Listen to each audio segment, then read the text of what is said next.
When it comes to the Stone Age, most people imagine a barbarian in ragged furs wielding a heavy club. This image traces its roots back to the 19th century, when, against the backdrop of anthropocentrism and often creationism, modern humans were seen as extraordinary beings with miraculous abilities. At the same time, the very idea of animal intelligence seemed absurd to many.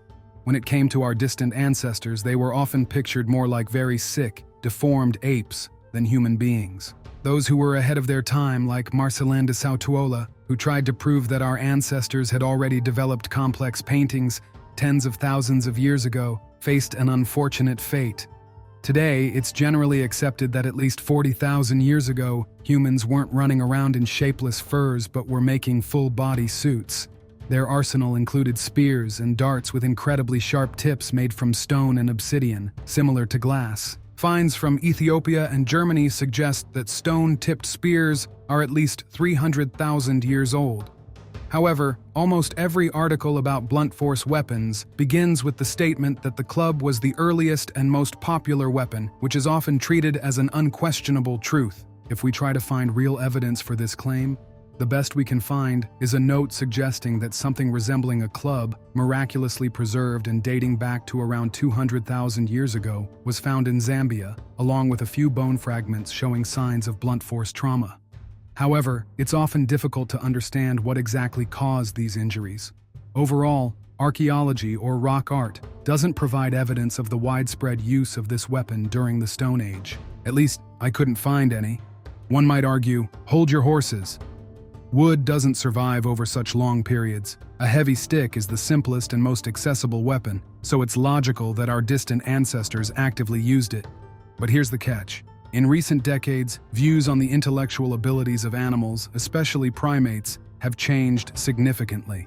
According to an article from the Royal Society Open Science, chimpanzees, when hunting small animals, pick relatively straight branches and sharpen one end with their teeth, essentially making a wooden stake, the precursor of a spear. Meanwhile, even our distant ancestor, the Australopithecus, who lived millions of years ago, had a larger brain than a modern chimpanzee. Most likely, the earliest and most common weapon was the sharpened wooden stake, which was later hardened by fire to make it stronger.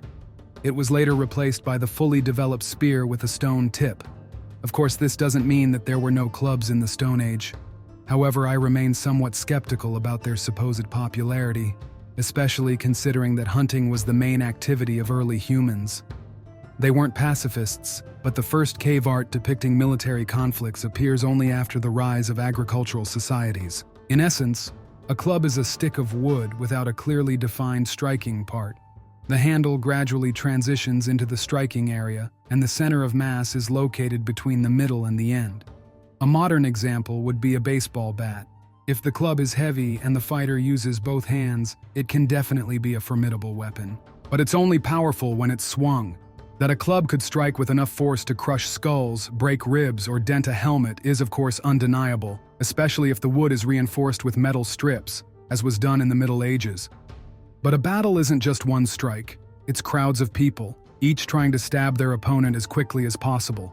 And sometimes stabbing took a long time. Due to its mass, inertia, and considerable volume, a mace is hard to call a fast weapon, and to wield it, not only strength but also incredible endurance is required. Also, if the mace is two-handed, the fighter is without a shield, and thus, quite vulnerable. A one-handed mace loses much of its striking power. While it's a decent tool for crowd control, it's not so effective when facing crowds armed with spears, swords, axes, shields, and protective gear. Additionally, a club, like any blunt weapon, requires a full swing. In dense combat situations, there may not be enough space for a good swing. I've often encountered the claim that during the Crusades, clergy used maces since this weapon supposedly allowed them to avoid shedding blood. But it's hard to pinpoint the source of this claim. Of course, medieval Christianity was far from its early, ascetic, pacifist roots from the Roman Empire. Early Christians, if they had lived in the Middle Ages, would probably have been quite surprised by what was happening. In general, the mace is a cheap weapon capable of delivering crushing blows, but in terms of actual combat, it requires a lot of energy and is difficult to swing at high speed. One of the ideas behind the development of edged weapons during the Bronze Age was to create something capable of delivering serious wounds quickly. with minimal energy expenditure. But during the same Bronze Age, or perhaps even earlier, a new step in the evolution of the club appeared: the mace. Unlike its more primitive counterpart, this weapon had a striking part, which was initially made from stone by polishing and later made from metal. Sometimes, the bronze casing was filled with lead, resulting in a compact but very heavy head. It could, of course, dent a little on impact, but that actually improved the contact and made energy transfer to the target more effective. Its design shifted the center of gravity to the opposite end from the hand, reducing the overall size and, as a result, minimizing air resistance. It might sound trivial, but it's easier to develop speed swinging something like rebar than a hollow tube of the same mass. Without diving into physics, the result was a weapon that hit harder and flew faster than a club. Even a one-handed version with a head weighing several hundred grams could inflict serious damage. When the weight reached 700, 800 grams or more, it became a formidable weapon.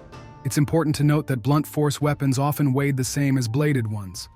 The difference lies in the fact that with bladed weapons, a significant part of the weight is in the handle, while with blunt force weapons, it's concentrated in the striking end. It's like a barbell, where in one case you lift it from the middle of the bar, and in the other, you load all the weights on one side and lift from the opposite end. The mace feels heavier in the hand than a sword of equal weight. This weapon had high inertia, meaning it was difficult to quickly change its trajectory or stop it, which made it unsuited for complex maneuvers. The handle, like all short-handed weapons, was around 80 centimeters long. Starting with the Bronze Age, maces were not only weapons but also symbols of authority, or, in simpler terms, regalia.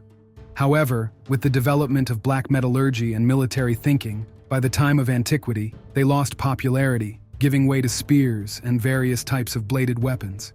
The Middle East, in particular, gravitated toward blunt force weapons. In fact, almost all major types of mace heads were created before the Common Era. The oldest ones were spherical and pear-shaped. These weapons were made by drilling a round stone. Drilling could be done using a simple wooden stick with sand acting as an abrasive. Creating a beautiful mace through polishing and drilling seems to have been a meticulous task. The ancient types also include maces with a disc-shaped or lens-shaped striking part. However, it's unclear whether they were used in battle. However, the classic mace with a spherical or pear-shaped head remained relevant until more durable helmets, shoulder guards, and other protective gear were developed. The smooth, spherical head would sometimes slip off the armor at certain angles.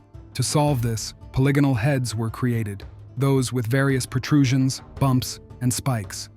A category of striking weapons called the pernac was also developed, where the contact with the target was made through metal plates. One variation was the she-stopper, a pernac with 6 ribbed plates. According to Mikhail Gorelik's Weapons of the Ancient East, the Chinese were the first to make she-stopper in the first millennium BCE, though it would gain prominence much later. In antiquity and the early Middle Ages, the use of maces was often associated with nomads, heavy cavalry, cataphracts, Roman auxiliary forces, auxilia, and the Persians, but they didn't enjoy particular popularity. The true heyday of blunt force weapons came in the High Middle Ages when the level of protective gear significantly increased. It turned out that, despite their many advantages, bladed weapons weren't the best tools against not only later plate armor, but even solid chainmail or brigandine worn over a padded undercoat. However, it's not accurate to say that a mace or pernac could render any armor useless or shatter plate armor. That wasn't their primary function.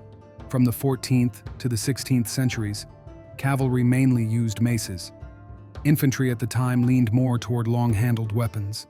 The blows delivered by cavalry came from above, typically targeting the infantryman's head or shoulders. A hit to the helmet often led to concussion or disorientation. Bladed weapons are a kind of converter of physical energy into work for cutting or slicing. If the blade, due to protective gear, can't perform its task, it only transfers a fraction of the energy put into the strike. Blunt force weapons, on the other hand, are just a medium for transferring raw physical power.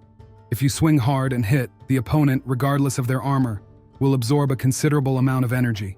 The difference is that the unarmored opponent will have broken bones, while the armored one will receive a strong jolt, a bruise. But it's important to understand that killing the opponent is not always the main goal.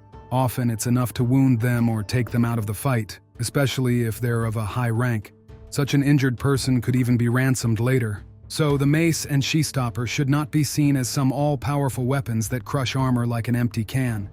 Against a well-armored opponent, These are primarily injuring weapons, designed to incapacitate. However, there may be a situation where the armor stays intact, but a bone of the wielder is broken.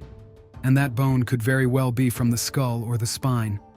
Unlike a sword or saber, though, a mace doesn't dull during combat, and if you make the handle entirely out of metal, you get an indestructible tool. Compared to an axe, for instance, a mace won't get stuck in the opponent's body or armor. You can strike from any direction, using any part of the head, but if you really want to penetrate armor, there were battle hammers designed with a striking surface and a spike on the opposite side. These can also be considered distant relatives of the mace. In general, the simplest blunt weapon is the two-handed club, the politsa. While it can cause severe damage, it has a lot of drawbacks. The effectiveness of a one-handed wooden club, compared to other types of cold weapons, is frankly not great. Overall, though, the mace, in all its forms, is a more efficient weapon than the club, and probably the most popular blunt weapon.